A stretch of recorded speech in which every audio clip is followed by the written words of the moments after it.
The evangelical church got what it asked for after 50 years. Today, we're talking about 3 responses we must take. Hello, and welcome to the Church Revitalization Podcast, brought to you by the Malphurs Group team, where each week we tackle important, actionable topics to help churches thrive. And now, here's your hosts, Scott Ball and AJ Matthew. Welcome to the Church Revitalization Podcast. My name is Scott Ball. I'm joined by my friend and co-host, AJ Matthew. AJ, welcome to the podcast. This has been interesting. We've gone, there's just been news that I feel like the church has to respond to. I was on Facebook, I think it was just today, earlier this morning, and a pastor friend of mine was talking about how hard it's been lately because you want to speak pastorally into cultural issues so that your congregation isn't informed by the world on these things primarily, but also by the word of God. And yet there's so many things that it's just like, it just feels a little bit, I guess, like a whiplash, constantly responding to things that are happening. So we don't want to be that way, but constantly sort of just getting whiplash by all the different headlines. But there have been a few headlines. Several weeks ago, we did an episode on the SBC abuse scandal, and I think that there are several implications for the church for that. We addressed those, and then I believe that AJ, as you kind of teased in the teaser, this overturning of Roe v. Wade is, gosh, it's got to be one of the Dobbs decision has to be one of the most significant decisions maybe in our lifetime. I would agree. Certainly in my lifetime. So I think that we want to just help you, maybe coach you up a little bit. I know you've had one Sunday since this came out already, but maybe you haven't yet addressed this yet in church. We want to kind of tackle some pastoral ways that you can deal with this, some ways that we really feel like your church has to respond in light of this. And your mileage may vary depending on what state you're in, AJ. Maybe nothing changed. If you're a church in California, nothing has functionally changed. If you live in Tennessee or Texas, like I do, and like AJ does, things just changed a lot. And yet that's going to, I think, influence your response as a church. You know what? I mean, as you're saying that, Scott, the things that we're about to talk about should be happening in churches, regardless of where they are.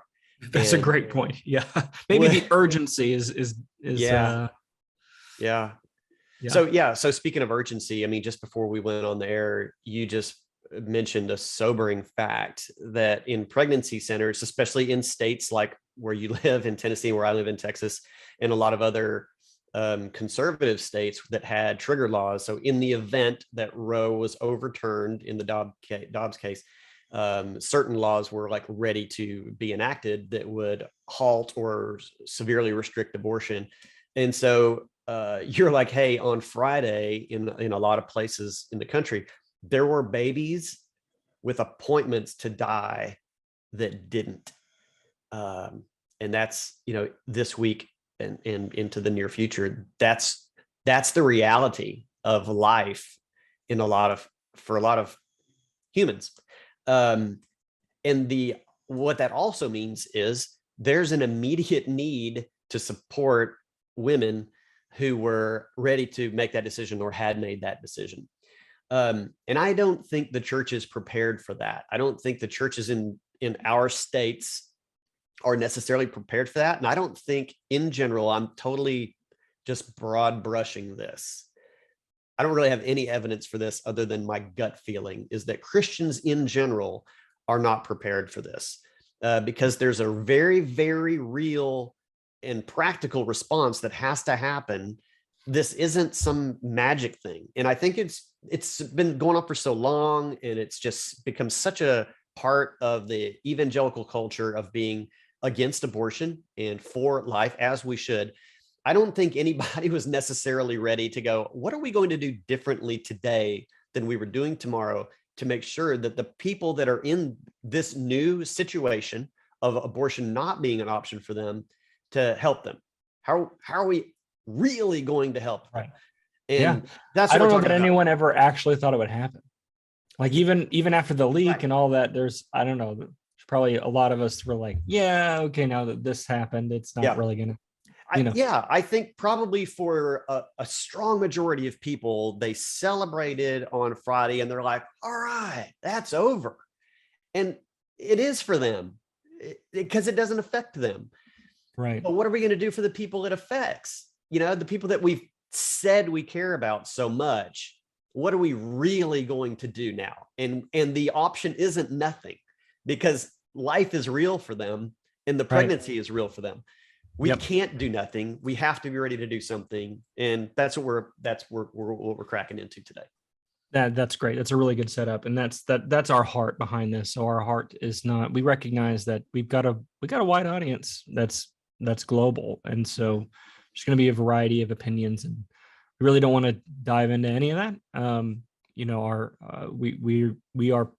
We believe in life, and we believe that this is ultimately a good thing, that more people are going to see the light of the sun and have a chance to have a relationship with Jesus.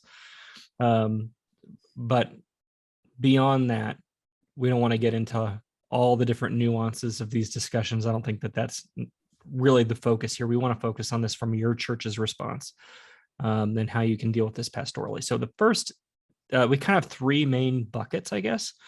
The first one is in the realm of congregational communication. So how can we talk about this issue in a healthy way with our congregation? So let's start there, AJ.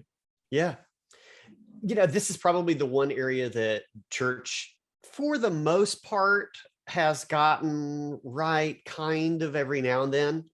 It's the most just general in just how you speak about the decision of abortion, where women were allowed to make that decision for the most part in different parts of the country. So this celebration of life, while also being mindful of tough decisions that women might have made in the past, or were wrestling with in the moment, or will make in the future, and thinking back about how their church speaks of it. So there's a very real need for us to be empathetic about past decisions that women have made. And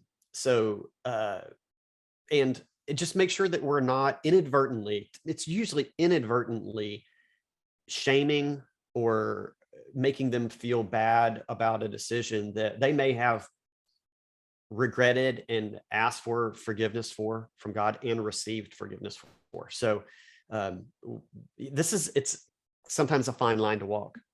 Yeah.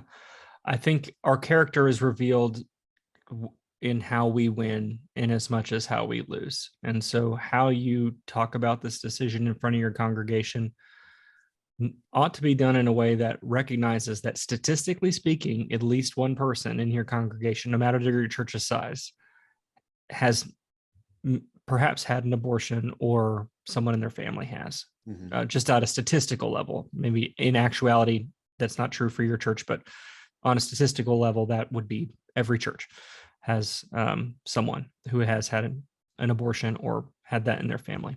And just from personal experience with people who have had abortions, I would say that very often there's a lot of shame associated with that, and guilt that's associated with that you don't ever, at least again in my experience with people who have gone through this, that never goes away. They don't have a day that it doesn't cross their mind when they don't think about that. And so I think that it's important that we be sensitive in how we talk about that, not in a way that makes it go, "Whoa, that's okay that happened." It's okay for something to have not be okay that it happened, and at the same time, we can be sensitive and loving and empathetic and forgiving to that person. And very often, you don't know who that person is because they're not advertising their past. You may never know, but you should approach the pulpit as if you're looking at somebody who has had an abortion. And how would you address this topic if the woman who you can kind of see in your view from the pulpit, if she had one, how would you address that topic? How sensitively would you, and so on. And I think that that's very important. So we can continue to stand on the position that you have and to celebrate the implications of this, but do so in a way as if the woman that you're looking at has had an abortion in her past, and so that you would speak with empathy and care and kindness. Yeah. Yeah, for sure. Yeah, it kind of makes me think of, Jesus with the woman at the well. I mean, he knew all about her past, but he was still ready to embrace her, and he wanted her to really, I mean, ultimately he wanted her to deliver a message of him, who he was, and what he was there for. So, and that's really, yeah. I want to pause there for a second, because this will we'll kind of maybe make this full circle at the end today. But yeah, he didn't pretend as if her past didn't happen or sweep it under the rug. Yeah. Like, he accepted her despite those choices that she's made. And I think that's an important distinction, at how he loved her in that moment and led her, wasn't by pretending that her mistakes didn't exist, but by loving her through those. Yeah. Ultimately, I mean, she became a messenger for him that day. So, she ended up employed in his service for a significant role. Yeah, that's right. So, yeah. Yeah, that's really good. Okay, our second bucket here, AJ, is so first was congregational communication. So have a plan for how you're going to talk about this from the pulpit and in other ways. The second bucket here is congregational support. So we're going to need to shift our resources. I think that it's worth reevaluating. AJ, I don't know, maybe we'll just kind of let you share from your own personal story and background and experiences, that maybe like not all crisis pregnancy centers are created equal, might be a way of saying that. So your church may be supporting one. Be sure you're supporting one that does the things that you think that they're doing, and so that you are actually helping women in a crisis, get them connected to the resources that they need to get through this. So I mean, there's a lot of wonderful crisis pregnancy centers in a lot of places. And the thing, I guess the thrust there has always been, you have a choice to make. We want to help you make the best choice. And I think in a lot of them, it kind of ended there. Totally different organizations from one to the next. Some were like whole support, I mean, from day one through pregnancy and even afterwards. But that's where they all are really going to need to shift to, or have partnerships and relationships with other organizations that can pick up stages of pregnancy from one to the next, and birth and after birth.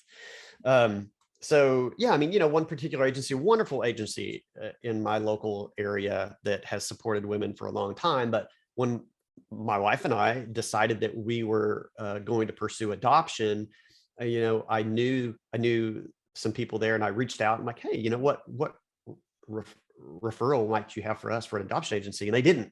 They referred me to another pregnancy center that they knew was more engaged in adoption. And that pregnancy center, also in my local area, ended up connecting us with a great Christian adoption agency that we ultimately were able to get my son from. So, but the choice is gone now. There's not, the pregnancy centers aren't helping you make a decision between two things in a lot of locations now. Yeah, it depends I guess it depends on where you're at.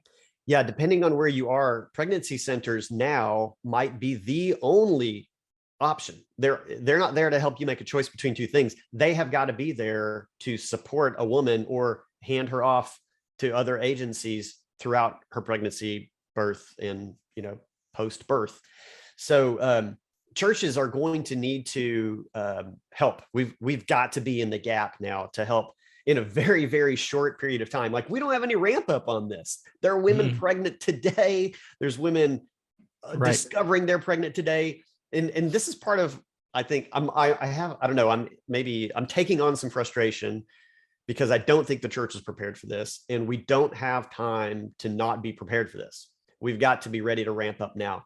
Because there's going to be, young ladies in the church, women of all ages, that are going to be getting pregnant, are pregnant, don't even know they're pregnant yet. That we've got to be ready to roll on this.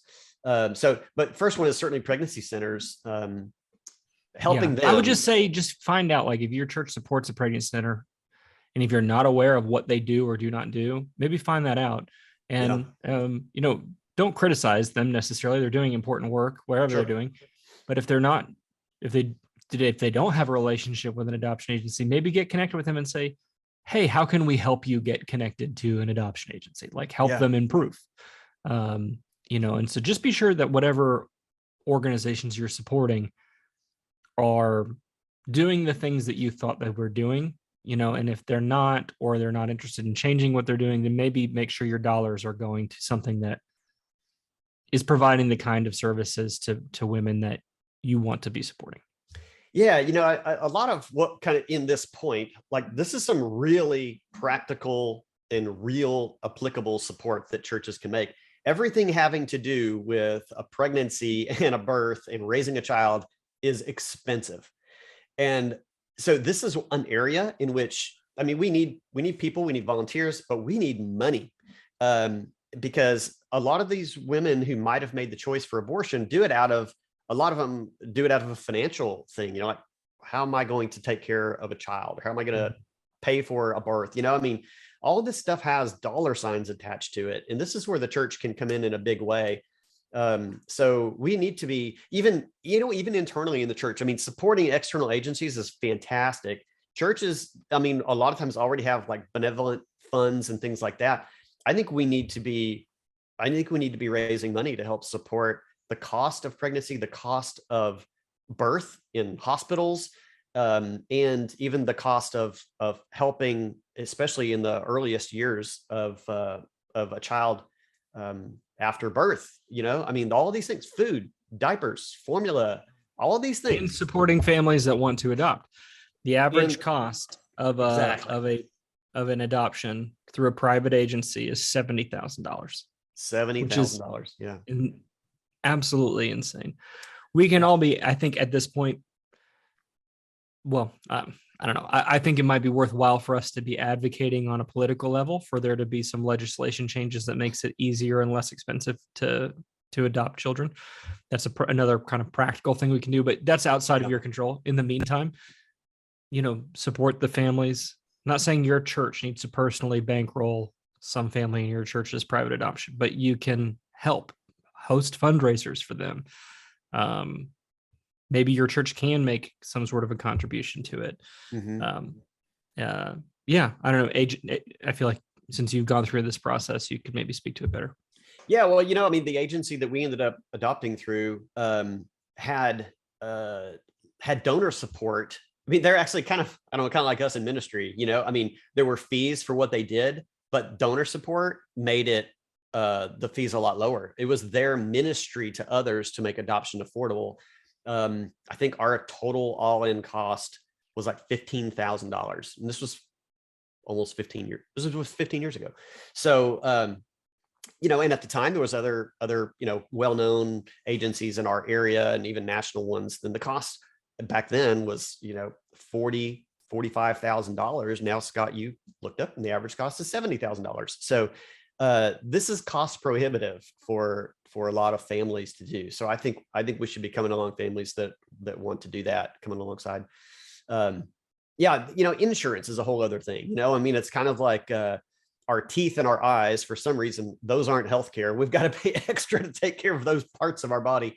So is having a baby, and a lot of insurance plans don't cover a birth. So, there's going to be ladies that are pregnant and like, whoops, my plan doesn't cover that. So what do we do about that? And then, the last thing on here also, Scott, that we have down on our list is foster care. So supporting foster care options. And again, families that choose to engage in that, boy, what a heart you have to engage in the foster care system. I've known several families that have done that. Some have gone on to adopt those babies, and others have not. Those babies went back with their families, but there's a lot of costs associated with that, and a lot of help and support that those families need as well. In addition to foster care organizations, which most are government funded, are our conservative state governments who were in full support of not having abortion anymore prepared to fund foster care agencies. I don't know. I hope so. Yeah, I hope so too. This goes into more of the stuff I think we're going to find in short order. We weren't quite prepared to get what we asked for. Right. But I don't know. I'd say given the alternatives, I'm glad we are dealing with this problem, but 100%. The church can move a lot more quickly than the government can. And so I do think there's probably some roles for the government to stand in the gap for women and kids in practical ways. Because there's things that we can do collectively with tax money that even churches will struggle to do from a resources perspective. But, we serve the God who has a cattle on 1,000 hills, and money is no object to him, and life is precious to him. And so I believe that our churches will be able to stand in the gap for women and for kids. We have to do that. And so your church should be preparing right now. You should be, it's June, so you're probably not in budget discussions yet, but when you get to budget discussions in September, October of this year, you should take a hard look at that benevolence line and go, how are we going to shift that? Again, this is going to vary a little bit from state to state, but if you live in a state like mine in Tennessee, where there's going to be very likely I think probably a total ban on abortion in Tennessee. So that means there's going to be a lot of babies that are born that wouldn't have been born. And so churches need to be ready to stand in the gap. And I think it's a good thing. It's a good problem for us to have, but we need to be prepared on our resources. Yeah, for sure. If you're a church that has worked with us at the Malfers Group, then the likely the last step in your discipleship pathway regarding outreach, evangelical outreach, you probably need to pull your implementation team back together and say, all right, what do we have in this area that we're already involved with, or what can we do maybe to get involved more in a ministry in this realm? So maybe it's time for all these churches that say to us all the time, man, we're having a hard time reaching young families. Be a church that stands in the gap for young women. Yeah. And you'll be just fine. Yep. Like in practical ways, not just with money, but in practical ways, stand in the gap for women in crisis. You'll be fine.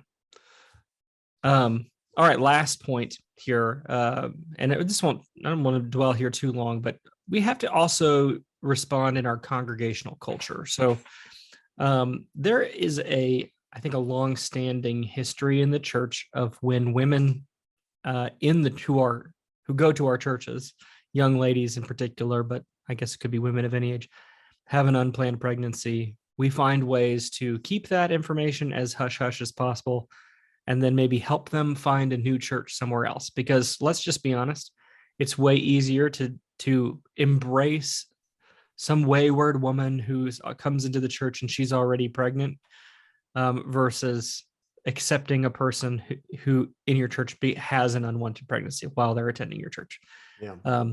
Just from a mental perspective, we're able to go, oh yes, we love and embrace this outsider person who's pregnant, versus someone who, a girl in our youth group or whatever. And there's reasons for that. There's shame, associated with that, and how will people respond and all of that. It's not 100% on the church. Sometimes it's the woman or the young man who was involved, or the family, and they make the decision, hey, it would be easier for us if we move churches. And that's outside of your control to some degree, but not entirely, because I believe that if we can shift the culture of our churches where we say, hey, if you're willing to confess sin and say, hey, I made a mistake, we're not going to reject you. What God has forgiven, we don't have the authority to lord it over you. And so we're going to, if for no other reason, for the sake of this baby, we're going to support you. We're going to love you. We're going to help you walk through the consequences of your choices, and we're going to support you. That is a culture shift that your church has to make. So if in the past your church has been of a persuasion where, hey, when something like this happens, we want to just sweep it under the rug, I think circling back to the woman at the well is a great example of Jesus not doing that with someone. He embraced her despite her mistakes, and actually led her to a place where she was talking about her mistakes to the community. Like that was her witness, it was her testimony. Here is a man who knew everything I had ever done. And it's through her testimony that her whole town, many people in her town come to saving faith. So I guess I just want to encourage you in this moment to think through your congregational culture. How are you going to respond, not in the hypothetical, but in the actual, to not if, but when some young lady in your youth group gets pregnant, or some young woman in your church gets pregnant, and she's not married, or she has a pregnancy with a person that's different than the person she's married to. Like, how are you going to deal with that situation in a way that doesn't celebrate sin, but forgives and accepts and works through sin with people? So want to just encourage you to be thinking, especially if you've got an elder board or a deacon board, like these are the kinds of things you should be praying about and talking about, so that you have a unified response when these kinds of things come up. So any thoughts on that, AJ, you want to add? I mean, I think that's good. The practical side of that culture, church culture response is the points that we just made in our second point a moment ago. Like, what do we support? What do we have internal? That will begin to affect the culture. That's what people will be thinking about if they're like, how is our church going to respond to this? Well, we kind of already know, because we've made a move towards how to support those things. But so that's part of the culture. The other part of the culture is verbal. I mean, what are we going to do? What are we going to say? So I think absolutely, as you said, Scott, I think the leadership of the church should be meeting this week. They should be rally up. Let's get everybody together. Let's start talking about this. What are we going to do? What's our practical response going to be? What is our verbal response going to be? And how are we going to then encourage others? This is how you build culture, by action and talking about what appropriate actions should be. So how are we going to talk about how others in the church should also respond to this? Leaders have to step up now and lead through this. So don't put it off. You can't wait until it happens to be ready to respond to this. This is like crisis prevention, not necessarily prevention, crisis response. There's church teams all over the country ready to get, they got the vans and the trailers loaded up with supplies. Like the next hurricane or tornado, boom, we've got a team ready to go. Do that here. Yep. It's happening all the time. And so, yeah, think about the fact. I know that in my local area, because I read this in a local paper, there were abortions scheduled for this past Friday. That didn't happen. And I obviously don't know who those women are, obviously, but those are women who now need help. And I'm happy that there are going to be children born, but I'm also cognizant of the fact that these women are now facing a journey and a burden that they last Friday didn't think that they were going to be facing. Yep. And we can judge them for their mistakes. We can even judge them for the fact that they were planning on having an abortion, but that's not particularly productive. We need to stand in the gap for them and love and support them. And ultimately, that's what we're all called to do. So the church will be judged on its response right now and for the next year, because this is unfolding now over the next days and weeks and months and years. And we will be judged on how we respond to getting what we've asked for. And the church has to lead through this, and it has to be the witness for Christ that we have claimed we are. And leaving people behind in this will be to our judgment and detriment. So be the witness that you have claimed you are and want to be, and lead well through this in how Jesus would respond to this new and asked for and wonderful situation that we're in. let's take care of those that need to be taken care of and stand up for those that we said we stand up for. Yep. Amen. Listen, thank you guys so much for listening. This has been episode 146 of the Church Revitalization Podcast. And in case you didn't know, the Malphurs Group is a nonprofit organization. We work with churches all over the world, and 100% of the work that we do with churches internationally is done donor supported. So we appreciate you guys listening and supporting this ministry. If you'd like to learn more about supporting the Malphurs Group and our ministry, both domestically and internationally, you can go to malphursgroup.com/donate and get more information there. Thank you guys so much for listening. We'll be back with you next week.